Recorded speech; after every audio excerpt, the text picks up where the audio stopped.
Ce vieil homme voulait défier un champion de boxe qui avait 121 ans de moins que lui. Le champion attaqua en premier, mais son coup de pied fouetté n'atteignit que l'œil de son adversaire. Puis le vieux, avec une agilité fantomatique, retira rapidement le pantalon du champion. Ensuite, il donna une petite pichenette sur ses parties sensibles. Et comme ça, le jeune champion fut vaincu instantanément. Juste avant, Baki avait réussi à neutraliser le poison mortel dans son corps lors de son combat contre Rikayo, puis l'avait battu avec une force absolue. Mais pour accélérer la guérison de Baki, Retsukayo lui avait préparé un festin copieux. Baki voulut alors remercier Retsukayo.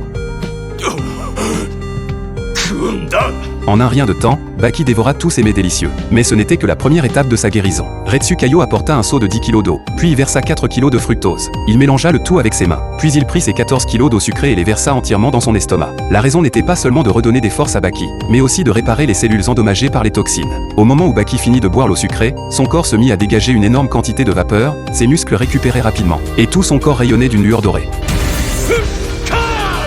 Pendant ce temps, le 4e combat du tournoi allait commencer. D'un côté Kakukayo, un maître des arts martiaux au sommet, de l'autre le jeune champion, avec leurs 121 ans de différence d'âge. Le champion ne prenait pas Kakukayo au sérieux. Il pensait qu'il pouvait largement écraser ce vieil homme en vitesse. Mais à ce moment-là, Kakukayo se mit soudain à tousser. Le champion saisit l'occasion et attaqua aussitôt. Mais son coup de pied fouetté éclair ne toucha que l'œil de Kakukayo. L'instant d'après, Kakukayo apparut derrière le champion, lui retira son pantalon, puis d'un petit coup de doigt sur ses parties sensibles. Il vainquit le champion d'un seul coup et remporta le combat. Lors de l'interview d'après-match, un journaliste demanda à Kakukayo comment il avait obtenu une telle force. Mais il répondit que le combat ne nécessitait pas de force du tout. L'important, c'était d'avoir de la chance et de la technique. Même une personne faible pouvait obtenir une grande puissance avec ça. Pendant ce temps, le champion était encore plongé dans la douleur. Quand il repensa au moment humiliant sur le ring, il donna un coup de pied rageur contre un pilier. À ce moment-là, Yujiro trouva le champion et se moqua de lui. La rage du champion atteignit alors son paroxysme.